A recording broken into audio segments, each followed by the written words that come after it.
Brian Walters, who's come in and filled in for Brock, former Seahawks wide receiver and local guy, is joining us right now, and we've got him on video. Oh, look at that. He's on video for those watching on YouTube, etc. Good morning, sir. How are you? I'm always shocked when these work. Somehow I always think that something's not going to work. I'm going to be lagging in. I can't sign on. I'm going to be late, but it works. And look at that. Again, is that your old helmet behind you there? I got a few helmets back here. Which one are you looking at? I can only see the Seahawks one. What else? What else do you have there? Yeah, that's the Seahawk helmet. I don't know what team this was. This was the Super Bowl we lost, so I don't know. That shouldn't be on display.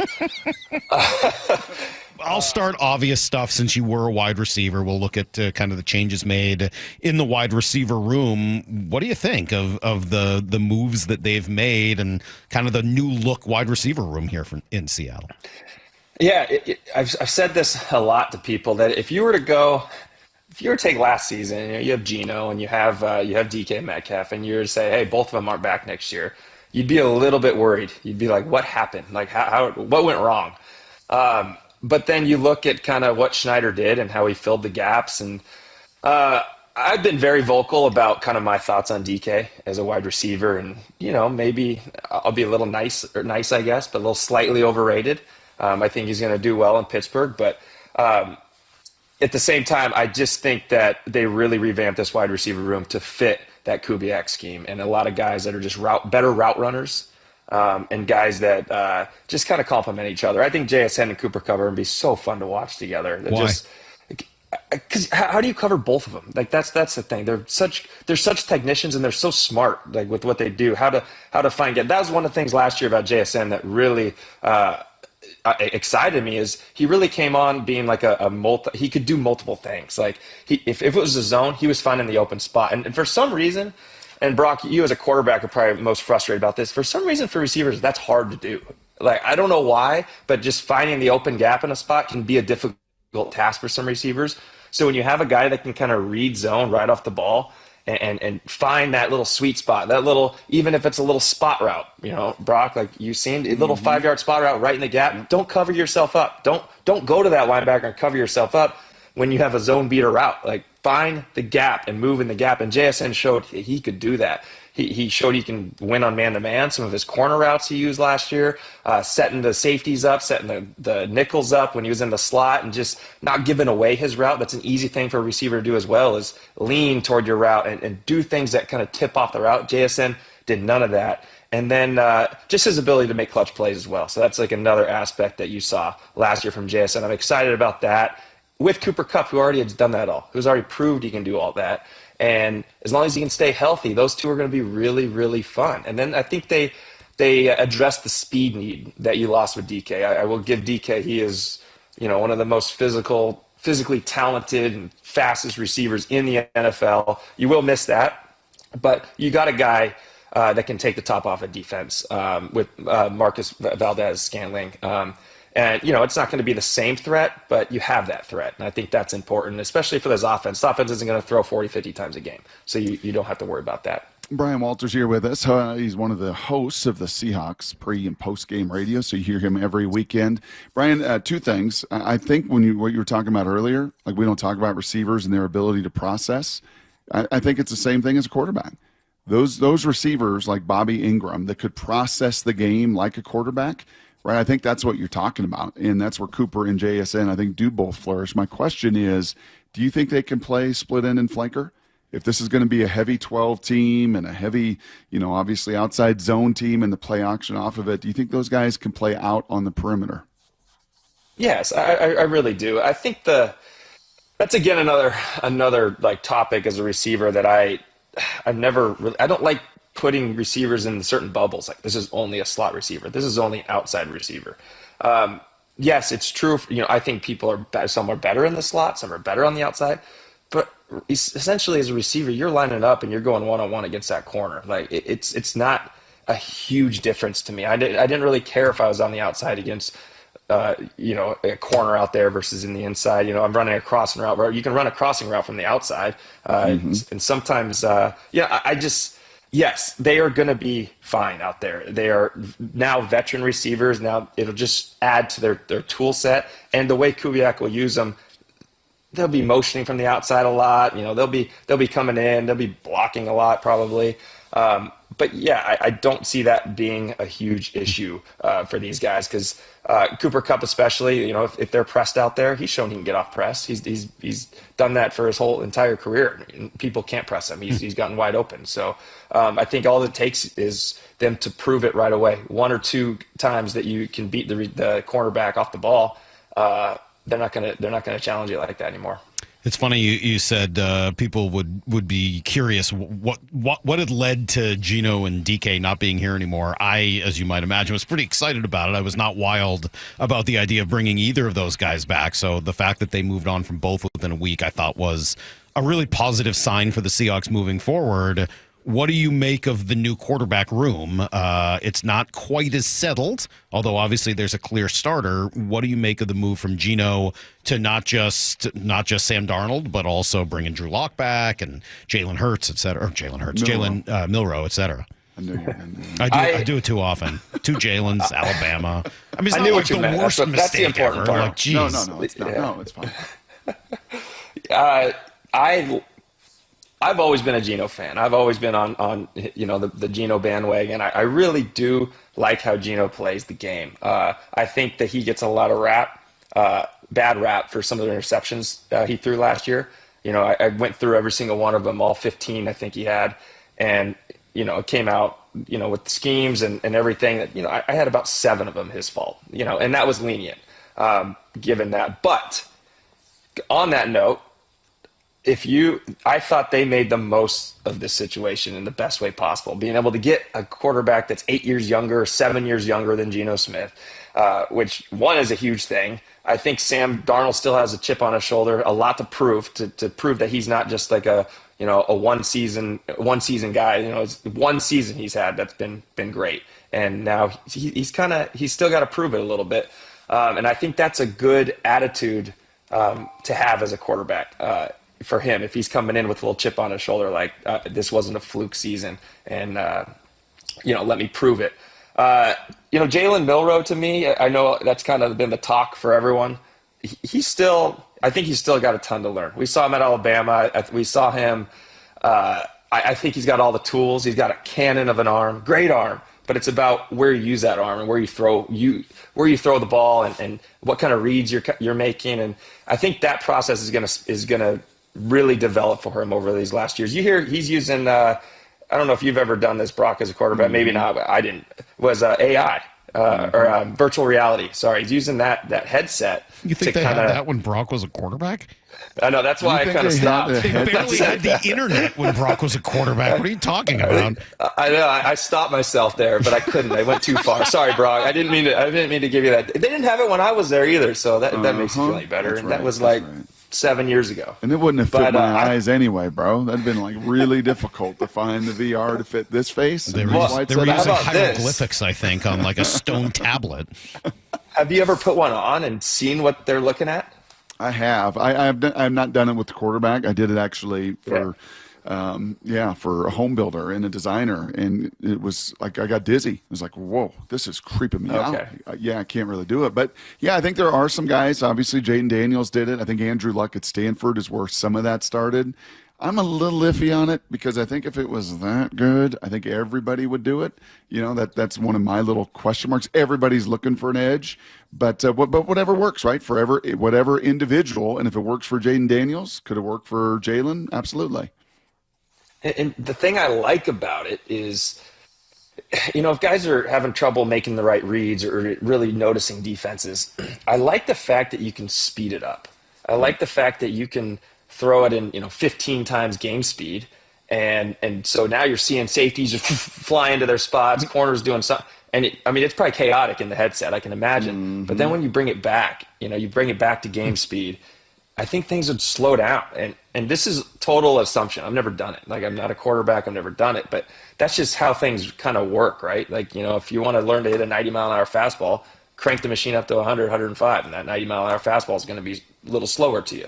Seem a little slower, essentially, right? But that's kind of what I like. And I think with all the resources that he will have, I think he's going to develop into a really fun player to watch. But right now it's the Darnold show. Right now we're rooting on for Sam Darnold, and I hope he just continues where he was with the Vikings. It'll be, I know Justin Jefferson's quite a, one of the top 2 receiver in the league, and he's probably. I don't think we have a guy quite like that on the Seahawks.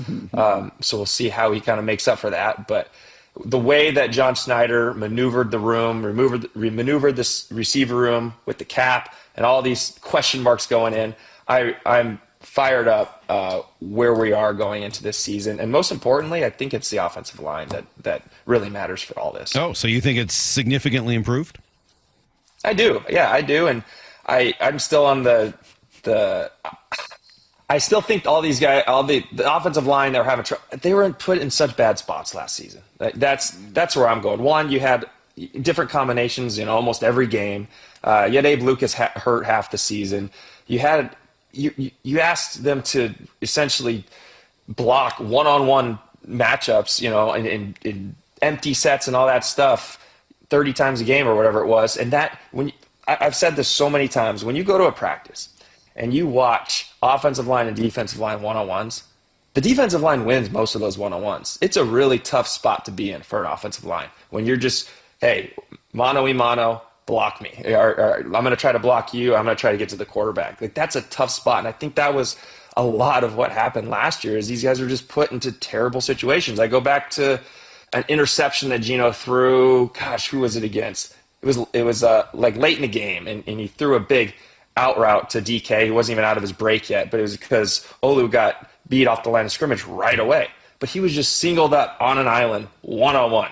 And a guy gave a little spin move, and he's in Geno's face, and Geno has to get rid of it. And it's things like that I don't think you're going to see. I think you're going to see better schemes, better help for the quarterbacks, and stuff like that. So I think they're talented, and I like the draft class that they got, obviously with Gray. And some of these later offensive linemen are going to be intriguing as well. Like a guy like Mason Richmond. I don't know if we've talked about him a lot, but you look at Iowa and what Iowa does as far as the big guys. This guy started more games under Kirk Ferentz than any other lineman in Iowa history. That's like since Ferentz has been a coach there. And I think that's since 95, 6, basically something forever. like that. Yeah, But it's basically in history. it's been forever. Yeah. And that's showing something of like the quality offensive line that you have there. And you got him in the 7th round, but obviously a lot to prove still. Look at Salk's mind spinning. Salk, I just know him Love so this. well. Walter, 16 years. Can you imagine 16 years with somebody? I know exactly what he's thinking. The minute you said, well, you didn't put him in position for success, he's like, well, did the previous guy? I've heard these stories for 10 years. Like, I look at you laughing. I know exactly the thought bubbles that are popping out of your dome right now. So come on, impressive, man. the Really, chemistry. Brian? Really? Like this is know, now all of a sudden going to be that much different, and they're going to put him in that much of a better spot than any of the guys did the last 10 years, huh? Is that what you're really selling us? I'm selling it. They're going to run the ball. They're going to do play action. They're not going to just sit back and put stress on the offensive line. Like that's what it is. I mean, Can it be both? You have to. A lot of this. Can it be both? But Can it be both? It can be. Can it be So, both? That's but, all I'm like, saying. Can a it be lot both? of this is on a play caller. Like we got to give play callers a all little of the more. play callers. This was Darrell Bevel. This was Shoddy. What was wrong with it? all of the I play mean, when we callers? were there, offensive line was great. Well, at the You know beginning. how hard it is to block for Russell Wilson. Oh, there it goes. Let's see. How many Just minutes can't in? make it through an entire segment 14 without minutes it. in, and there it goes. I'm just 14 minutes. saying, you know how hard it is to block for him. He is Well, unconventional, which is fine. It's nothing it's just bad. I mean, he sort of seemed to help the offensive line with his ability to run and with his ability to escape, some of it escape. too, You don't yeah. think those things help the offensive line? Well, I'll do devil's advocate here just because this is fun. I like this. If an offensive lineman's expecting you to step up in a pocket, Right. and you don't, and you wheel out, and the guard No, that or the part. tackle on the edge, like that's not. His ability to run read It's gonna option make you must look have bad. helped, right? I mean, he's taking care of maybe the backside defensive end or whatever. Like, he's given you an opportunity where you don't have to block that player. That's got to help, right? Oh, yeah, but that's just in that's in the scheme anyway. I mean, What was all right, okay? I'm not Let's gonna get block him. okay. Now, It's you not know in the what? scheme of Geno's there. Hold on. You filled in for me. was Salk it was or in Grub love. or was it Grub? Salk was in love with those 3 hours when I was out. It was you filled fun. in. Brian, he calls see us how some of the argumentative greatest. he is? He's great. We were laughing the whole time. Yeah. He's a Cornell guy, Salk. Cornell guys are going to, mix it up a little bit. I'm They going to don't make a care. huge mistake, by the way. Did I tell you this? I invited Bryan to go play golf a week from Friday.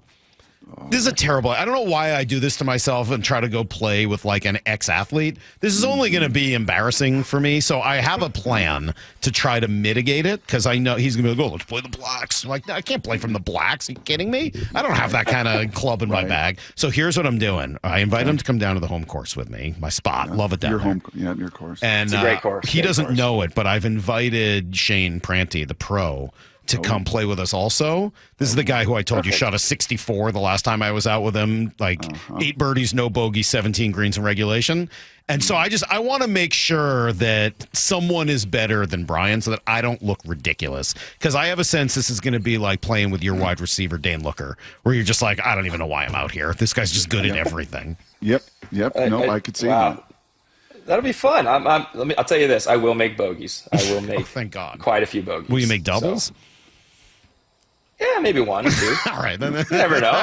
Brian, look, can we just get to the juice of this? I mean, it's been 15 Let's minutes get or to so. it. It's been wonderful conversation. What was the receiver room like in 12, 13, and 14 in Seattle? What was that Just went receiver right to room it. like?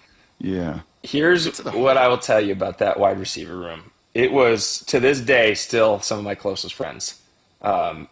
Everything, all the, I don't know if I want to call it drama. It was drama. Oh, there was. It was drama. Yeah. All there was the, drama. Salk and I were there when Percy Harvin came out of the building. Yeah, we were the only ones who you saw guys all it. know about that? Yeah, we You were guys know we were about there. that? Was no, we were there when Doug there was a came few of out. those instances. No, it was Yeah. Percy that came out. Oh, of yeah, the they were room, trying and to calm him Percy down. went, and Percy had to go home. Yeah. Yes. Yeah. So yeah, we were privy to some of that, and And then I statute of think he was limitations traded is like up 2 now. weeks later. I I think Percy was traded 2 weeks after that. And then, then I mean, I guess a little knock on Percy, but then the receiver room was great, tight knit group. Like all those guys, like Doug, Jermaine, Golden, Sid. I'm trying to think who else. Why am I missing? I mean, we just had the Super Bowl reunion last year. Phil. Oh man, all those guys. Did any of them like Russell? Guys. Did any of them like Russ?